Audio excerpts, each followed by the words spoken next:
Jangan lupa subscribe YouTube channel Metro TV News dan jangan lupa nyalakan notifikasinya.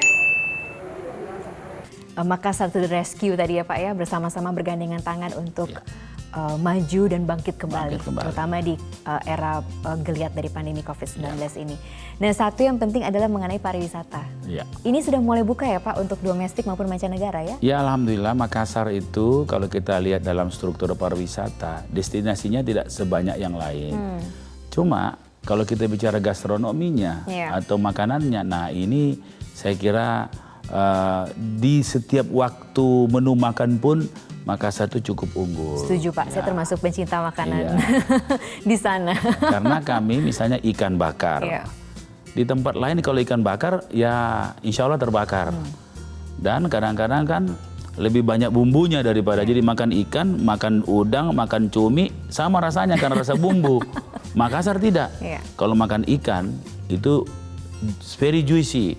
Jadi jusnya ikan itu muncul. Nah, kenapa Makassar dirindukan dengan makanan seafood?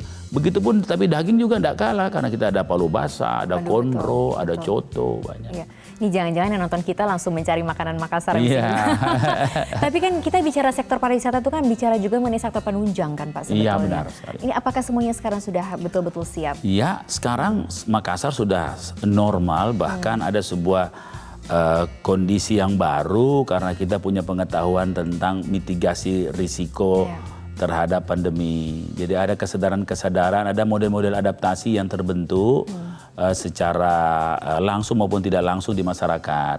Nah sehingga belajar dari pandemi dan belajar dari sulitnya masa pandemi, tentunya masyarakat ingin menjaga semua sistem ini agar bisa berjalan dengan baik. Nah, pemerintah Kota Makassar menyiapkan event-event. Kami punya ada event bulanan, ada event tahunan. Ya seperti F8 tahunan. Setiap bulan ada event. Jadi kita bikinkan arena.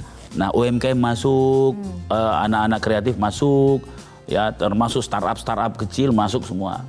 Ya. Ini berapa besar sih Pak sektor pariwisata menyumbang di ekonomi Kota Makassar? Kalau saya lihat dalam struktur ekonomi kita kan ada 4 yang menunjang. Itu menariknya Makassar. Jadi makanya di pandemi kita cukup kuat karena bukan hanya misalnya pariwisata saja. Kita punya jasa, kita punya hotel restoran. Nah di sini kan pariwisata.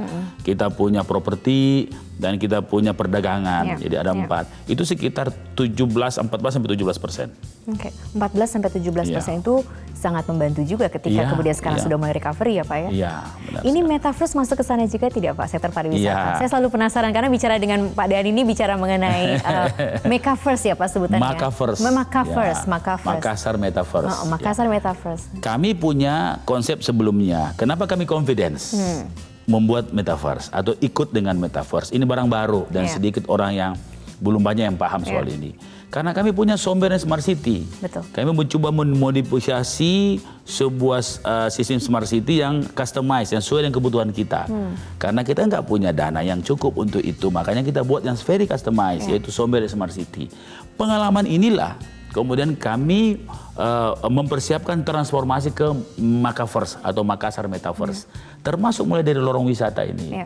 Kami mulai bikin, kan data-data biasanya agak berbeda sedikit. Kalau Metaverse itu sifatnya 3 dimensi. Kedua, hukum-hukum yang ada juga di dalam agak berbeda. Misalnya kalau kita punya avatar, itu kan ada NFT, ada kepemilikan avatar itu. Nah sehingga kita harus basisnya misalnya pakai QR Code. Jadi satu orang itu bukan hanya KTP-nya saja dia punya, tapi juga besok lusa ada NFT-nya di situ. Nah, belum kita sistem finansial di Metaverse memang belum ada undang-undangnya itu. Ya misalnya Bitcoin atau apa, tapi kita sudah mempersiapkan dengan sistem QR Code itu satu langkah sudah bisa jadi digital payment. Betul. Jadi kami lagi toward lah, jadi menuju ke sana, lagi mempersiapkan, termasuk meriset big data kami, karena intinya di big data. Nah, saya kemarin baru saja pengambilan untuk saya bikin avatar saya, baru lagi dibikin. Wah, saya penasaran nih seperti apa avatarnya Pak Dean. Nanti kita lihat sama-sama. Tapi Karena gini, kalau ketemu Pak Dhani ini selalu ingin bicara itu soal inovasi terus begitu ya Pak ya. Karena memang seperti image inovasi itu selalu ada di Wali Kota Makassar saat ini. Saya sampaikan kepada seluruh, kan kami wajib satu departemen, satu dinas itu harus 2 inovasi setiap tahun.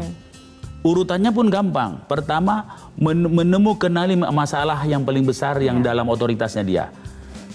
Jadi menemukan masalah juga tidak gampang.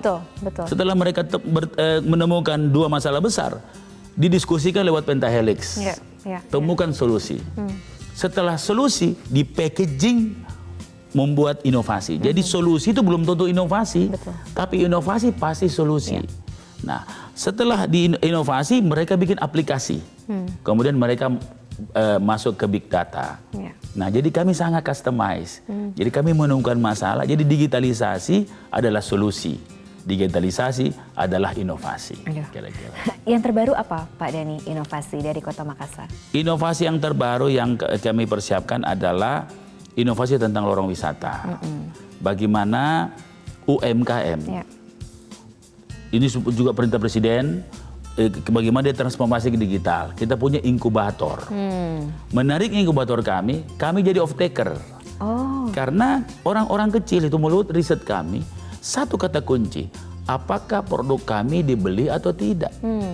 Kita atasi dulu itu, baru kita bisa inkubasi. Misalnya ukuran-ukuran, bikin kue sebesar handphone.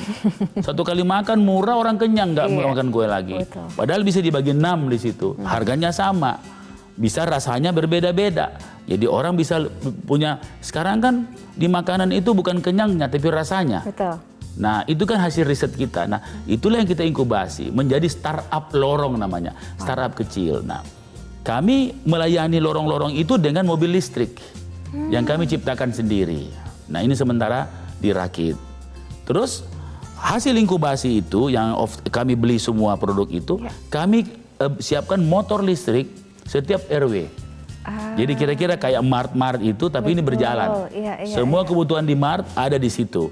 Sehingga masyarakat itu ya lebih mudah, kemudian kita bisa sebarkan apa yang diinkubasi tadi yang kita beli, kita jadi off takernya, kita sebarkan ke masyarakat. Oke, tadi kita bicara terkini mengenai masalah inovasi. Nanti saya akan tanyakan kepada Pak Dhani juga yang terkini mengenai event. Karena di minggu ini akan ada yang tadi disebutkan Pak Dhani, event tahunan yaitu F8.